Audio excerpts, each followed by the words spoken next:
আসসালামু আলাইকুম, welcome back to my channel. আজকের আয়োজনে আপনাদের জন্য থাকছে ম্যাঙ্গো ডেজার্ট। এইবার আমের সিজনে এই আমের ডেজার্টটা আমি বেশ কয়েকবার তৈরি করেছি, কারণ আমার কাছে অনেক বেশি ভালো লেগেছে। কারণ এই আমের ডেজার্টটা খুবই কম উপকরণ দিয়ে সহজেই ঝটপট তৈরি করে নেওয়া যায়। যখনই কোনো গেস্ট আসবে এই আমের ডেজার্টটা কিন্তু খুব সহজেই তৈরি করে নিতে পারবেন। আশা করছি আপনাদের কাছেও এই ডেজার্টটি ভালো লাগবে। তবে চলুন চলে যাই মূল রেসিপিতে। ম্যাঙ্গো ডেজার্ট তৈরির জন্য একটি পাত্রে 1.25 কাপ অর্থাৎ 1 কাপের থেকে একটু কম পরিমাণে হুইপ ক্রিম নিয়েছি। হুইপ ক্রিমটা আমি 48 ঘন্টার জন্য ফ্রিজের নর্মাল চেম্বারে রেখে ঠান্ডা করে নিয়েছি। ইলেকট্রিক বিটারের সাহায্যে লো স্পিডে রেখে ক্রিমটাকে আমি বিট করে নিব। আপনারা চাইলে হ্যান্ড উইক্স দিয়েও করতে পারেন, তবে সেক্ষেত্রে সময়টা বেশি লাগবে।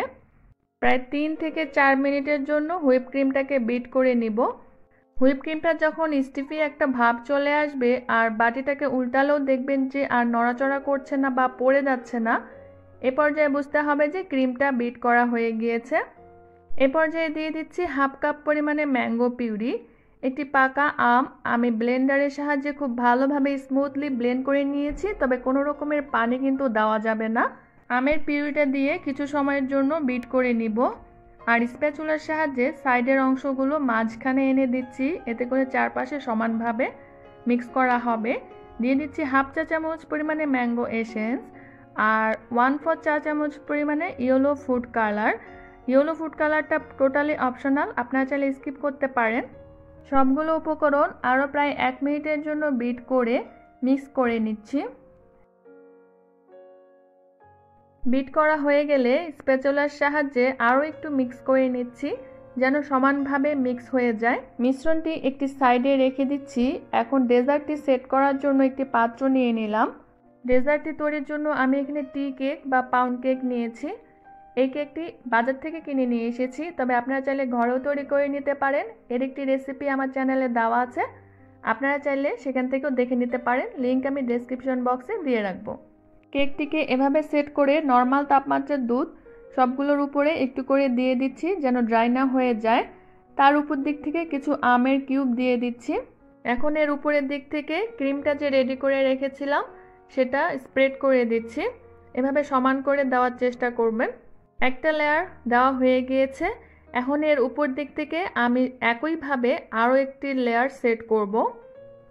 তবে কেকের উপরে কিন্তু দুধের পরিমাণটা খুব বেশি দিবেন না, জাস্ট অল্প একটু দিতে হবে, না হলে কিন্তু কেকটা বেশি নরম হয়ে যাবে।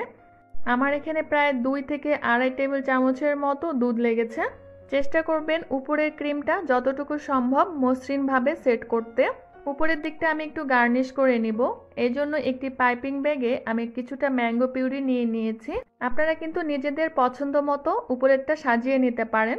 এমন সহজ নতুন রেসিপি পেতে চাইলে আমার চ্যানেলটিকে সাবস্ক্রাইব করার অনুরোধ রইল। সেই সাথে পাশে থাকা বেল আইকনটি প্রেস করে দেবেন, এতে করে আমার নতুন যে কোনো ভিডিও সবার আগে আপনার কাছে চলে যাবে। একটি টুথপিকের সাহায্যে এভাবে করে দিলে খুব সুন্দর জিগজ্যাগ একটি ডিজাইন হয়ে যায়, যেটা দেখতে খুবই ভালো লাগে। উপর দিক থেকে কিছু আমের কিউব দিয়ে দিচ্ছি। ডেজার্টটিকে এখন 2 ঘন্টার জন্য ফ্রিজের নর্মাল চেম্বারে রেখে সেট করে নিব। আপনারা চাইলে সাথে সাথেই ডেজার্টটি পরিবেশন করতে পারেন, তবে ফ্রিজে রেখে চিল করে নিলে ডেজার্টটি খুব সুন্দর সেট হয়ে যায় আর খেতেও বেশি ভালো লাগে। প্রায় 2 ঘন্টা পরে ডেজার্টটি বের করে নিলাম। এখন কেটে ডেজার্টটি আপনাদের সঙ্গে একটু শেয়ার করব। ম্যাঙ্গো ডেজার্টটা দেখতে যতটা সুন্দর, খেতেও কিন্তু এর থেকে অনেক বেশি মজার। অতিথি আপ্যায়নে যখন তখন সহজেই ঝটপট তৈরি করে নিতে পারবেন দারুণ মজাদার ম্যাঙ্গো ডেজার্টটি। আর দেখে নিশ্চয়ই বুঝতে পারছেন যে ডেজার্টটি কতটা লোভনীয় হয়েছে। রেসিপি ভালো লাগলে অবশ্যই একটি লাইক করবেন। আর কোনো রকমের প্রশ্ন থাকলে আমাকে কমেন্ট সেকশনে জানাতে পারেন, আমি উত্তর দেওয়ার চেষ্টা করব। এমন সহজ নতুন রেসিপি পেতে আমার চ্যানেলের সাথেই থাকবেন।